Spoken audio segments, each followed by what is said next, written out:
বন্ধুরা, তোমরা কি কখনো শাপলা দিয়ে ভেলা ভাজা খেয়েছো? যদি না খেয়ে থাকো তাহলে আমার এই রেসিপিটা তোমরা ফলো করো। তো নমস্কার বন্ধুরা, আরপি ভিলেজ স্টোরির পক্ষ থেকে সকলকে জানাই অনেক স্বাগত। আজকে চলে এসেছি প্রতিদিনের মতো আরও একটি দুর্দান্ত রেসিপি নিয়ে। আজকে তোমাদেরকে শাপলার ভেলা ভাজা দেখাবো, তোমরা কিন্তু সাথে থাকো, পুরো ভিডিওটা দেখতে থাকো।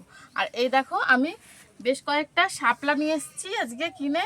তো এই শাপলাগুলো কিভাবে কাটতে হয় সেটা তোমাদেরকে দেখাবো। আর তোমরা তো মানে তো একদমই সহজ এটা কাটাটা। তো তাও একটু দেখিয়ে দিচ্ছি। এই যে আঁশটা থাকে ওপরে, এরকম করে টানলে কিন্তু এই যে বেরিয়ে আসবে। তো তোমরা এইভাবে সব শাপলাগুলো প্রথমে বেছে নেবে। তো চলো আমি শাপলাগুলো প্রথমে বেছে নিই, তারপরে তোমাদেরকে দেখাচ্ছি। দেখো বন্ধুরা, আমি কিন্তু সব শাপলাগুলো ছাড়িয়ে নিয়েছি। এই দেখো, এবার আমি এগুলো দিয়ে ভেলা তৈরি করব। ভেলাটা কিভাবে তৈরি করি সেটা কিন্তু তোমরা খুব ভালোভাবে দেখো। এই দেখো, পরপর শাপলাগুলোকে কিন্তু সাজিয়ে নিয়েছি। আর দেখো, এখানে নিয়েছি নারকেলের কাঠি।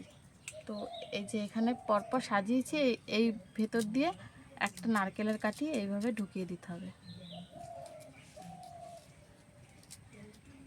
নারকেলের কাঠিটা ঢুকিয়ে নিয়েছি, দিয়ে এইভাবে এই সাইডটা একদিকটা ভেঙে দিতে হবে। তারপরে আবার একটু ফাঁকা রেখে আবার এইখান থেকে এরকম করে ভরে নেব। দেখেছো? তারপরে এটাও ভেঙে নেব। এবারে এখান থেকে কেটে নেব। দাঁড়াও, তোমাদেরকে কেটে দেখাই। দেখো, একটা ভেলার শেপ চলে আসবে।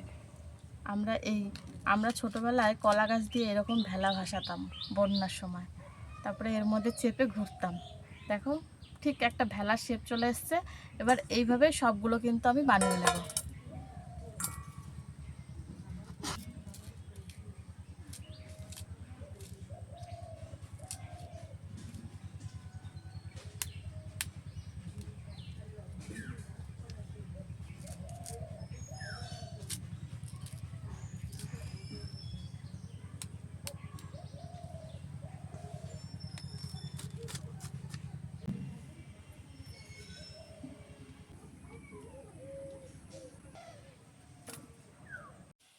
তো শাপলা দিয়ে তো ভেলা তৈরি করে নিয়েছি। এবারে একটা বেসনের ব্যাটার তৈরি করব। তো তার জন্য দেখো, এখানে আমি 1 বাটি বেসন নিয়েছি। এটা এই গামলাতে ঢেলে নিচ্ছি প্রথমে।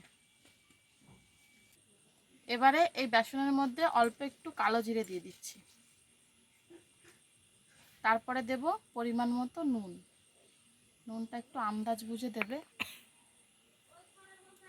আর দিচ্ছি খানিকটা হলুদ। হলুদ দিলে রঙটা সুন্দর হবে বড়াটা।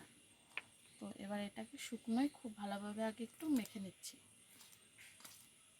তোমরা চাইলে এর মধ্যে একটু লঙ্কার গুঁড়োও দিতে পারো।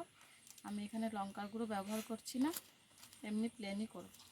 তো দেখো, খুব ভালোভাবে এটাকে মেখে নিলাম। তারপরে এবার এটাকে একটা ব্যাটার তৈরি করে নেব অল্প অল্প জল দিয়ে।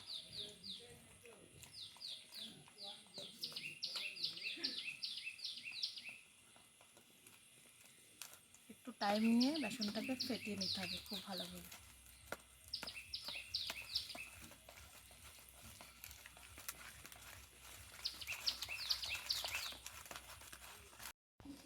এ দেখো, বেসনটাকে কিন্তু খুব ভালোভাবে ফেটিয়ে নিয়েছি। আরেকটু জল লাগবে, তো আরেকটু জল দিয়ে দিচ্ছি এর মধ্যে।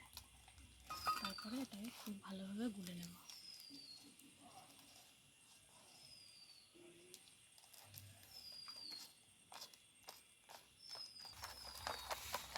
এই দেখো, বেসনটা কিন্তু খুব ভালোভাবে মেখে নিয়েছি।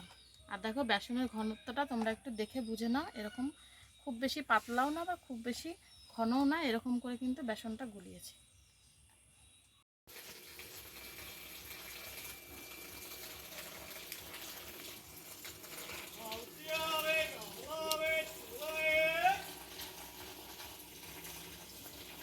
উনুনে ধরিয়ে নিয়েছি। এবার কড়াইতে দিয়ে দেব তেল এই ভেলাগুলো ভাজার জন্য।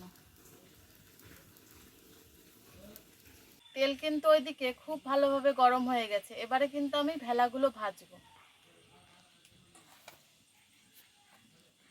এই দেখো, এরকম করে ডুবিয়ে নিয়ে তারপরে তেলের মধ্যে ছেড়ে দেবো।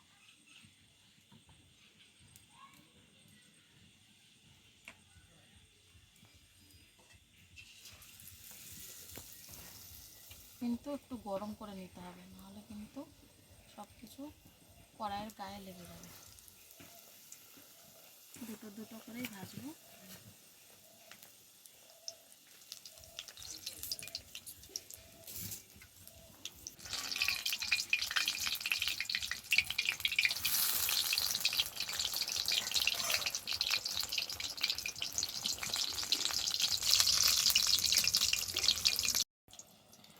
এ দেখো ভেলাগুলো কিন্তু একদম মুচমুচে করে ভেজে নিয়েছি, এবার এগুলোকে তুলে নেব।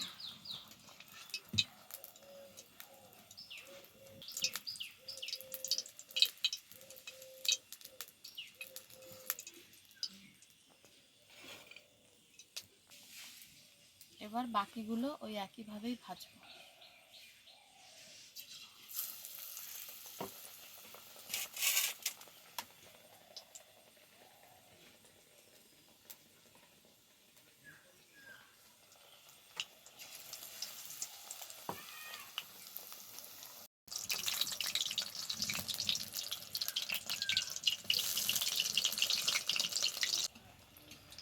দেখো এইগুলো ভাজা হয়ে গেছে, এবার এগুলো তুলে নেব।